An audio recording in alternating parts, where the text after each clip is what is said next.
Hi, I'm Angry Ice Cube, and welcome to a tour of the Feerrott Take 2. Yes, that's my second take. I think I tried to cover too much last time. It ended up being over an hour long. I was like, yeah, that's too long. So this is the Feerrott. Remember, this is where the quest lines kind of converge.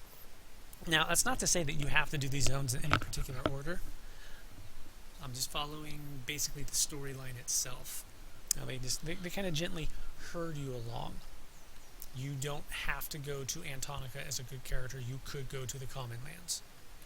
It just makes more sense because Antonica is right there outside of Kinos. Although there are new starting areas. Here, let me show you the world map here. I haven't seen her in a while. Alright, see Frostfang, see? Remember Neriak? That's a new starting city. And there's also Gorwyn, which is Timor Steep. These are the two new evil cities, and then we have Kelithin, which is in Greater Fadark, and New Halas, or New Halas, I'm not sure how you say it, but it's in Frostfang. Those are the two new good areas. Used to be Kinos and Freeport, but not anymore. Or I should say, used to be the Isle of Refuge, and then Kinos or Freeport. But all that has changed. So the progression flavor is just kind of something I'm mentioning for old time's sake. It's not at all a part of your progression anymore. Technically speaking, I probably should have done the Butcher Block Mountains before I went to Zek or Enchanted Lands, but whatever. Anyways, this is the Feerrott. It looks like a salt shaker that fell over, maybe? I don't know. You start in the northwest corner. Basically, cut it in three. This river here, the Greenblood River, this is the Greenblood River, starts at Murdo Falls. Cut it right down there. It's like we're making sandwiches. We're cutting the sandwiches into thirds. Okay, boom. The left part is going to be the easy part. And then let's cut it right about, say, here. It's probably not quite accurate, but let's cut it right here. This middle part is the medium part, and then everything on the right side is the hard part, if you will. Although, again, that's in relation to the zone itself, not in the overall scheme of the world. There are a few places of note that I want to mention, but I don't want to get too caught up in it like last time because, like I said, it just ended up talking about a lot of stuff. There are a ton of quests. First off, I want to point out there are a ton of quests in the Feerrott. There's a camp right here. Well, here, I'll just show you. As soon as you get here, there are collections that you can... I thought I saw one, but I didn't. There are collections that you can start working on. They're book quests. Pages will spawn down on either side here. Don't see any off the top of my head, but I did also just see a character run through here. So, anyways, look, there's a quest. She wants you to help her research these creatures. Just going to be right along here. Now, once you're done with that quest, of course, you're going to have to advance. So you go through here, doopy-doopy-doo, going through this tunnel. Behold, turtle. Hey, turtle. He's a friendly lizard man. There are a lot of creatures of fear and war in the zone. This is the zone. These are the lands where fear and war wrestle. All right. That is to say that the Relosian Empire. I mentioned them in. When did I mention them? I think it was the Freeport video, but I'm not going to swear to that. Anyways, the Relosian Empire, the ogres. They were once like the superior race. They were going to conquer and subjugate all of Norath before they pissed off the Wrath. Or maybe it's the Wraith. I'm not sure how you say it. R-A-T-H-E, the Wrath. The Wrathy. Let's call them the Wrathy. It sounds cool. Add a kill on front, and it's the Kill Wrathy. So, yeah. Wing Commanders came in and carpet bombed them back into stupidity, and that's what happened to the ogres. Sort of. No, not really. Like I said, they pissed off a group of gods. The gods got together and said, okay, you think you're so smart? Well, now you're stupid. Boom. And that was the end of the ogres. Now, this little barbarian here wants us to go investigate the Cave of Fear, which is way over here. This is the Cave of Fear right here. See that little cave? Leads you to the Shard of Fear. Remember the Shard of Hate from Nectulos? Yeah, there's a Fear version here. Anyhow, horses. Let's go over the horses real fast. Salutation. Salutations, you too. Drowning Causeway. This is the starting point. Aliz Evil, Greenblood River, Te-U, Tower of Vul, Aliz Te, Dread Basin. Alright, so horses take you all over the place. And yes, they follow the roads, so it's fun. Let me talk about Alice, Evil, and Teu and all them for a minute. I'm just going to point out, like, it's kind of like a little piece of nonsensical trivia, but say it backwards. And what is Alice, Evil? Love Zilla. Teu, we eat. Alice, Te, eat Zilla. Yeah, say the lizardman names backwards, and generally, that's, yeah. We love Zilla. We eat Zilla. There was another one, I can't remember what it is off the top of my head. Shoot, that's kind of sad. Anyways, quests. We were talking about quests, and there are quite a few. There's a camp full of quests right here. These quests are going to be like pretty much all in this general area.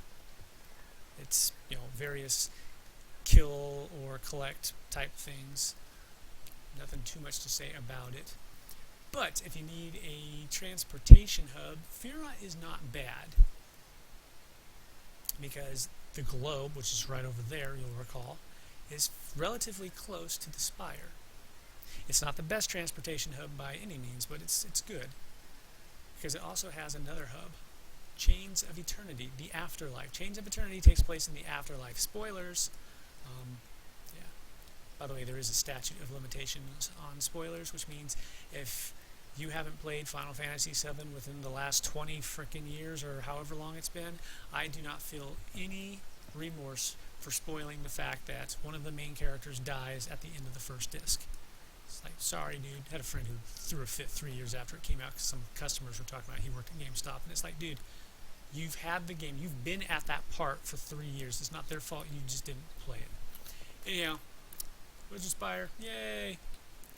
Spire to the Afterlife. The Afterlife is basically a reflection of this zone. But it's not an identical reflection by any stretch of the imagination. But there is this little hub right here. But there's no Wizard Spire. There's just this. It takes you to it. Chains of Eternity. You need it to get there. Quests. Quests. Hey, look. That's an orc. Why is an orc willing to quest with a non-orc? Well, it's kind of just a thing. It's here. I know it's here somewhere. Is that Cobra Commander? Because that kind of reminded me of Cobra Commander. Actually, the main reason when we come here. Draconic Rune, right there, in case you're looking for a Draconic Rune. If it's their first time doing the quest, that is. The second time you do the quest on another character, you'll have an item so you can skip the rune collecting part. Which, I mean, is tedious, but it could have been so much better. Okay, some more quests in here. And if you continue going down the other side of this little path, remember, that way goes back to the starting area. This takes you to the Murdunk Falls. Now, remember, I mentioned the Murdunk Falls as the start of the Greenblood River. It becomes the Anaconda River, just a little down that way when it branches up. Well, here, I'll just show you on the map. It's so much easier. We are here. Murdunk Falls. Oh, look, it branches. This is the Anaconda River. And it goes all the way back down to here. Alright, and then this is the Greenblood River. And it goes all the way down to here. Alright. Lots of little triads and stuff. So, taking to the skies because I can. Not just to confound you, but because it's convenient and it cuts down on time. Woohoo! Yeah. Alright, so we're back to the main area. I think. Did I overshoot? Yes, I did. I actually overshot a little bit. Let's see here. Ah, yes, book collections. Now, like I said, it's another collection, but it's not just from ground items. I.e., you're not just going to see a page fluttering in the wind and just repeat that process 7 times and you've got the whole book. Some of them will be like, for example, this bush right here could possibly be... My mouse was being helpful. This bush could possibly be one of the pages. It's a static item. It will always be there, but if, for example, this were one, and I collected it right now, then it would despawn for a few minutes, so you'd have to wait. Alternatively, that guy could possibly drop one. So the book collections are kind of a pain. I've only completed a few of them because of it, because you never know where all the pages are. It's easy to get all the static ones when you know where they are, and it's easy to get the ones on the ground, although, again, that's more random, because, well, the bush one will always be, for example, page 3. This is always going to be page 3. It will never be page 4. But on the other hand, this guy could drop anything but page 3. And the ground ones, for example, they could be anything but page 3 or the ones that are dropped, if you understand what I'm saying. So yeah, I've completed some. It gives you a house item, which you generally can read, and it's got some lore. But yeah. What's it say here? A lot of fear-based creatures. The Feerrott, well, you notice it's called the Feerrott. Yeah, it's mostly Kazakh Thul's area, but the Relosian Empire did have a, I believe this was the headquarters of their empire, or one of the headquarters of their empire. So, following this road, it comes down here to this bridge. Oops, I got turned around. Wait, did I get turned around? Yeah, I did get turned around. Sometimes I do that, it happens.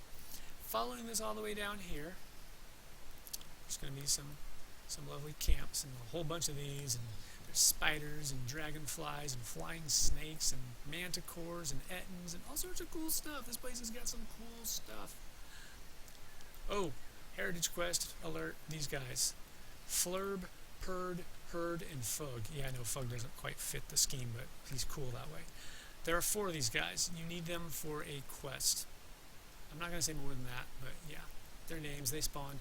The most obnoxious one is, I think, is it Purd or Flurb? One of the two, wait, I think that one was Flurb, wasn't it? Well, one of them, not Fug. Fug is up here somewhere.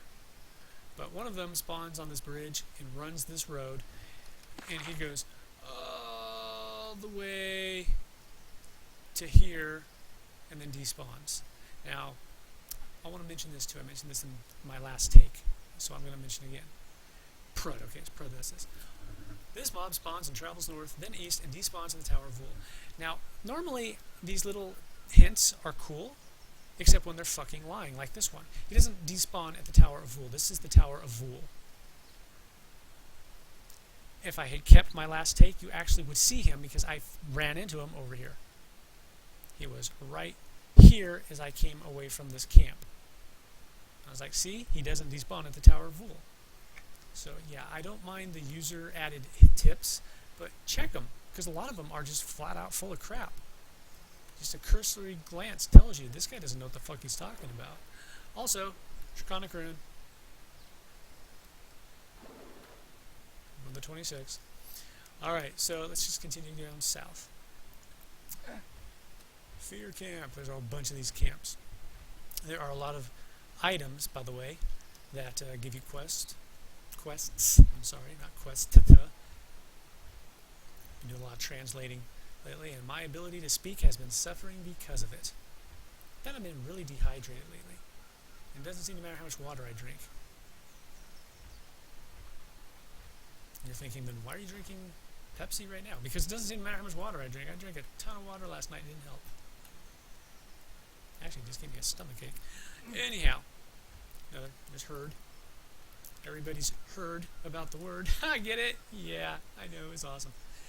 Anyways, this whole area here is the Hand of Sacrifice, I think. Who's that? Where is it? Where is it? Why aren't you telling me the name of this area, you stupid map? Oh yeah, there's a named spider called Spindra here. Well, Scythen over here is a very important person, another heritage quest. Remember this guy, because he's cool. Down here at the Hand of Sacrifice. I'm pretty sure it's the Hand of Sacrifice. Alright, enough of this area. This is basically, like I said, the easy section of the Feerrott. You'll also notice there's a lot of mixed camps with good and evil types. Yeah, because this is where faction alliance doesn't really mean shit anymore. Oh, I didn't mention the access quest to the zone. The access quest, if I remember correctly... Wait. Is it the access quest that starts in Zek? Or no, it's not. No, it's not. It starts in oh, there he is, the Eye of Thule. He's one of these things. Remember we first encountered them in Stormhold. Also, they're in Fallen Gate too. I don't really know what to call this thing. It's a thingy. It's a little thingy. Anyways, yeah, he has a special quest for you. I think it's an item-based quest that you get I could be wrong. Could be a quest chain too. There's a lot of quest chains out here. Examine the urn.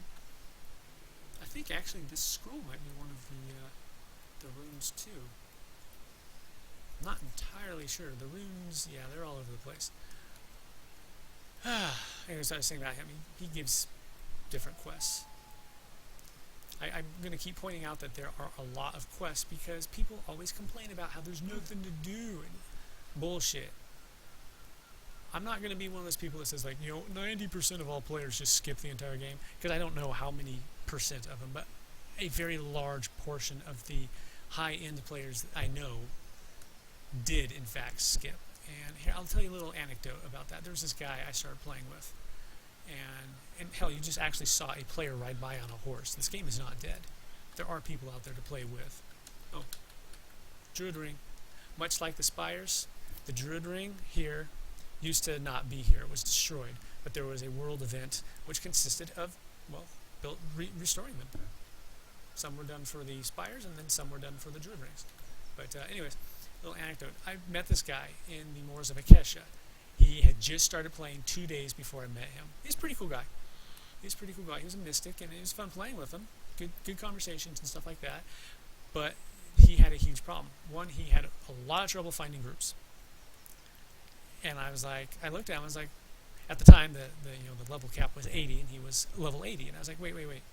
You're level 80, and you just started playing 2 days ago? And he's like, yeah, someone power leveled me. And I was like, ooh, I might know why you're having trouble finding groups. And he's like, why? I was like, well, okay, hit L, bring up your AA window. He's like, wait, my what? Your AA window, your alternate advancement? Oh yeah, I got a couple points for that, but I don't really know what it means. Hey, look, there he is. Running the road. Oh yeah, I forgot. Sometimes he does.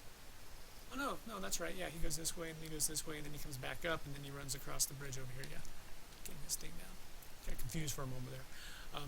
So he's, telling me he doesn't understand AA points, and I was like, wait, the guy when he didn't talk to you about them at all? No.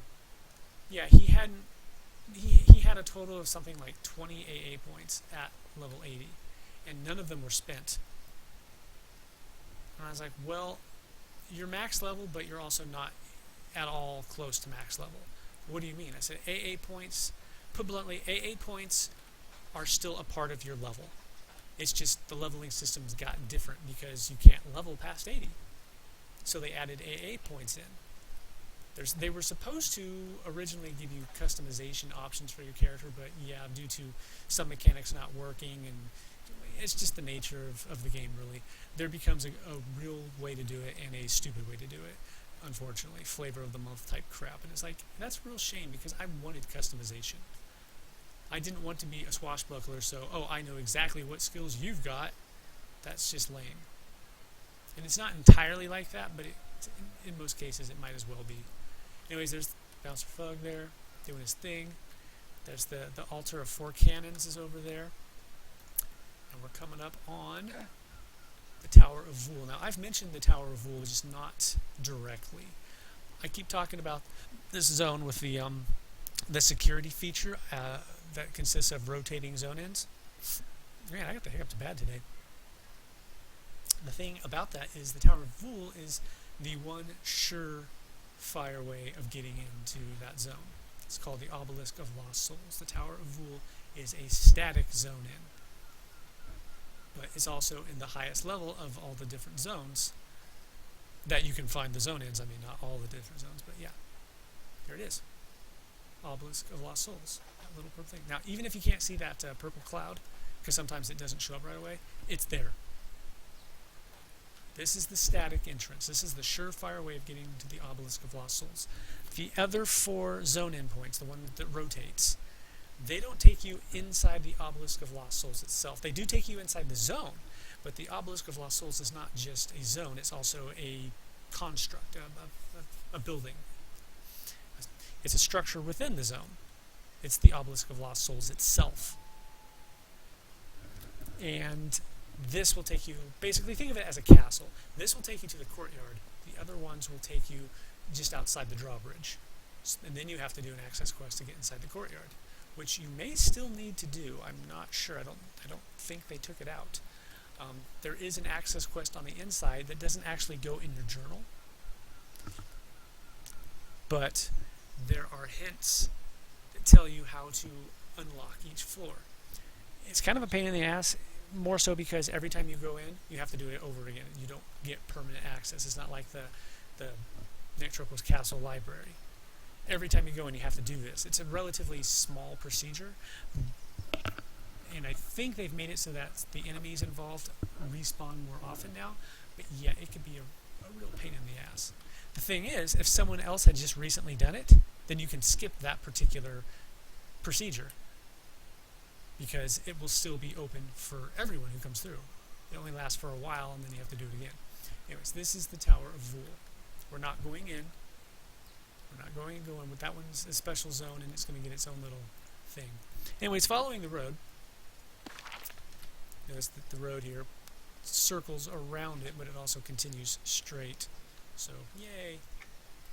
Following the road, doop-a-doop-a-doo, crossing the bridge. This is the Anaconda River, remember.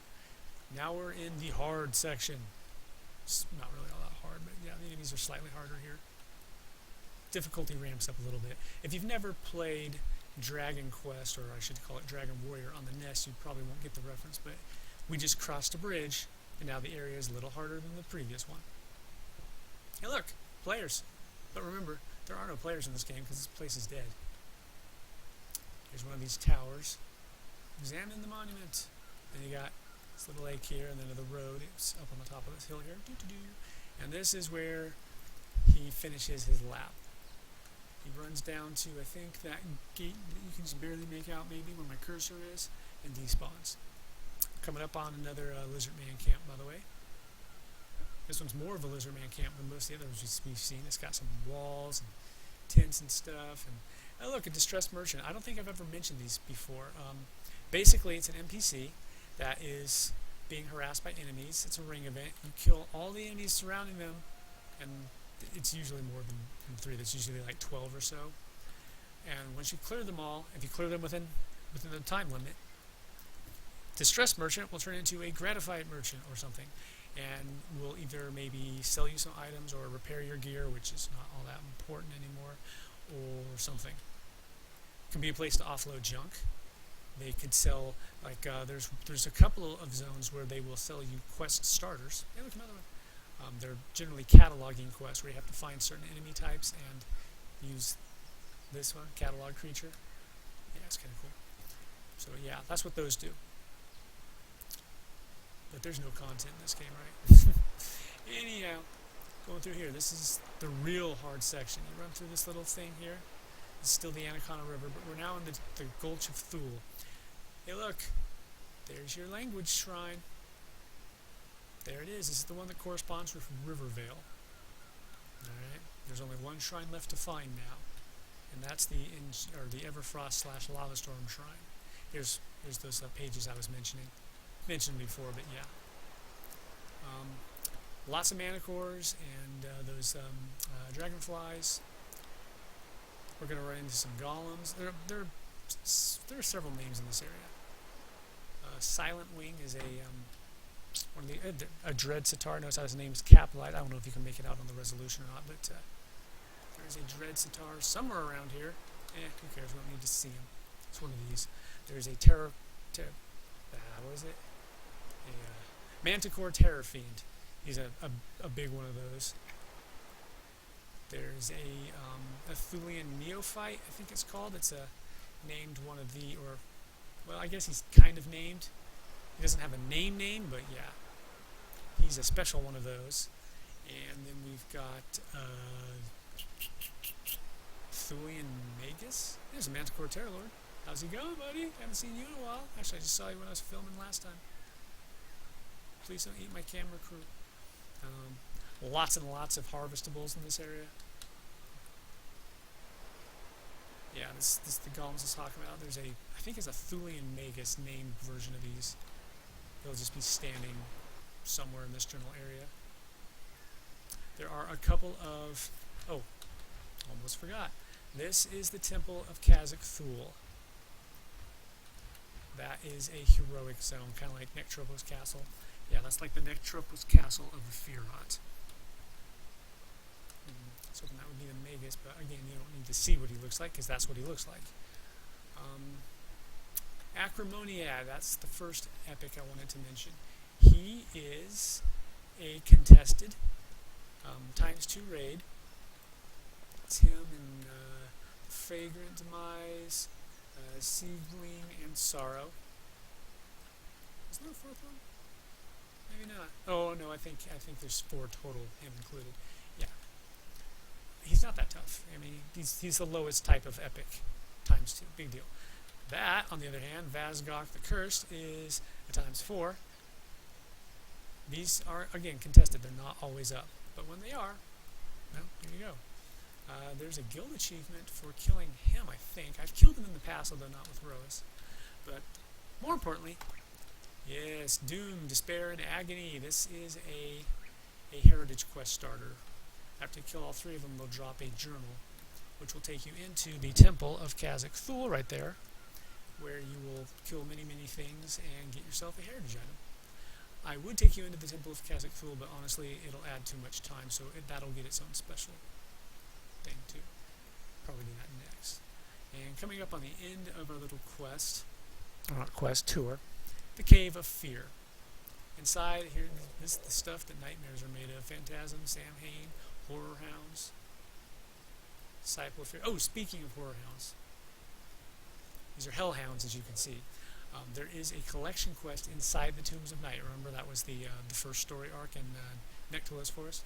There's a collection quest in there. Don't ask me what it is, because I can't remember off the top of my head, but I think it has something to do with, like, bloodstone fragments or something like that. Anyways, if you complete it, you get a summonable one of those Hellhounds for a cosmetic pet. It's not a combat pet, it's a cosmetic pet, but it still looks kind of cool, so I just thought I'd mention it if you're looking for pets. And, of course, the Shard of Fear. Shard of Fear. This is a slice, a self-contained slice of the Plane of Fear. The Avatar of Fear used to spawn, like, right here. Was it right here, or was it right here? Maybe it was right here. Anyways, he spawned right there. Thule the Faceless. And, yeah, there's stuff in there. Scary stuff, more stuff of nightmares. There's a Draculage in there. He's cool. Yeah, not much to say about that. Now, I'm not going to wrap it up yet. I want to talk about a couple of things. First, I'm going to talk about the story behind this place, the Relosian Empire.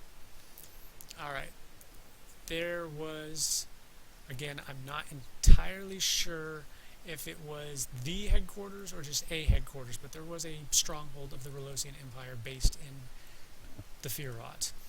The quest starter is basically a paranoid / concerned citizen who wants to make sure that the Relosian Empire is unable to rebuild itself, which is kind of going to be a neat trick since the ogres are still under the effect of the curse.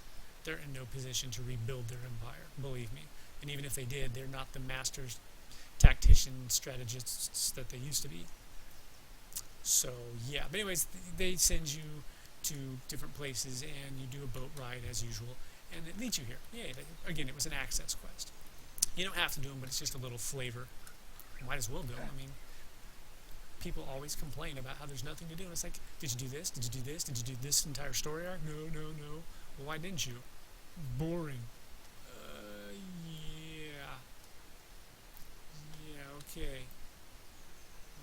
Okay, yeah, that makes perfect sense to me. I'll never understand that mentality. Playing a story-driven game for not the story. That's like playing a racing game but not liking having to go around the lap. It's like, what the fuck did you think you were going to be doing? Anyways, this is the Temple of Thule. Thule's stronghold, or at least it used to be. He's got a little shard of fear behind it, so there you go. But the Relosians, going by their name, you can tell that obviously they were adherents of Ralosek. So, yeah, the land where fear and war wrestle. They're both, I mean, these guys are like, get the fuck out, and war's like, our turf now, bitches. There you have it. Not really a lot to say about it, except they're constantly fighting. But fear, even they fight amongst themselves. They fight amongst themselves with things. They think that fear makes them stronger. Well, think about it. When is an animal most dangerous? When it's backed into a corner. When it can't run away anymore. Because it's still scared, but now it doesn't have a choice but to kick your ass. It's kind of like dogs and cats. Cats run away from dogs. But I'll tell you right now, in the past, I don't have any anymore. They're long dead. But in the past, my cats would never, ever lose when my dog cornered them. Of course, she wasn't actually chasing or anything. She just wanted to see what the fuck's going on. And then she'd get her ass kicked. And yeah, ever since the first time, she was always nervous about the cats. The cats just have to look at her and she would run. It was pretty funny. It reminds me of that Facebook post that goes around where they're pet shaming, and one of them's like, "I beat up the neighborhood dog, and now all the dogs run when they see me." It's like, wow, it's Patches, because that was my cat's name. Well, that was the name she had before she met me. I was like, that is a lame name. She's like Lucy. Lucy was Ninja Kitty. She was a dark cat. She liked to hide in the shadows and then jump out and just punch my dog in the face, right on the snout. She'd jump out. Well, no claws. She did not bring the claws out. She just went boom. It was like, whoa. If you are not a monk class, I don't know what you are, because that was a quivering palm. That was actually the first time my dog met a cat. Poor Gidget. That was my dog's name. Neighbor's dog. It was their dog's first batch of puppies, and she panicked and was killing all the puppies, but they saved the ones they could and gave them to the neighbors. And Gigi was mine. She was my little Gigi. She couldn't bark, though. She made this little woo-woo-woo sound. It was the cutest thing. She also didn't have a tail, because that was as far as Shiloh got. She bit her tail off, and they saved her. So she had this little teeny nub, and it was really cute because she'd sit down and she'd be wagging her tail, but she doesn't have a tail, so she'd actually basically be using her butt to sweep the patio. It was the cutest thing I've ever seen. She's also smart as hell. I taught her how to open the door, and then when I went to college, I don't know why my mom always did this. She always talked down to her and was calling her stupid and stuff because she couldn't get in the house, and so Gidget just jumped up and opened the door, walked right in. It was great. My mom was flabbergasted, and I was like, yeah, I taught her how to do that before I left because I got sick of you always making fun of her when she couldn't come in because my mom wouldn't let her come in. Yeah, that was a nice little story that had nothing to do with Feerrott, but hey, look. Now, what I mean about these guys is they draw from a pool. All right, there's so many. Well, here, I'll show you. All right, there are 6 of them. All right, now some of these will be ground spawns like that, but some of them will be drops, and some of them will be those static spawns like that. That bush there could have been one. It's not, but let's pretend it was. The ground ones draw from a pool, and the pool does not contain any of the ones that the static ones have, nor will it contain any of the ones that are dropped. And the dropped ones will not contain any of the ones that are found on the ground or in the static spots. The static spots are the ones that are not random. It's like if this bush were 1, let's say this one holds page, page 6. Okay, let's pretend this one holds page 5. This one will always be page 5 when it's clickable. It will never be page 4. It will always be 5. So that means you will never find page 5 here or as a drop. So hopefully that clears that up if you didn't understand that. You probably did, but just in case, sometimes people just bypass stuff. But yeah, as I was saying about the guy with his AAs, he did not have his AA set, and he did not know what they were. So, he didn't even know about that AA window. I had to explain to him what it was and what the different abilities did. Unfortunately, a week later, he quit the game because he could not find anyone to play with. Even the guy that power leveled him, he power leveled him because he wanted him to join his guild, but then he wouldn't play with him. Well, because, you just hold our team back. Well, of course he holds the team back, jackass.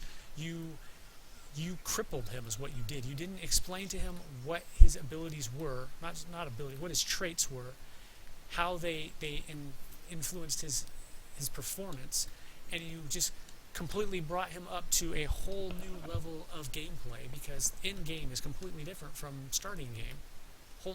Completely new mechanics are introduced at that point.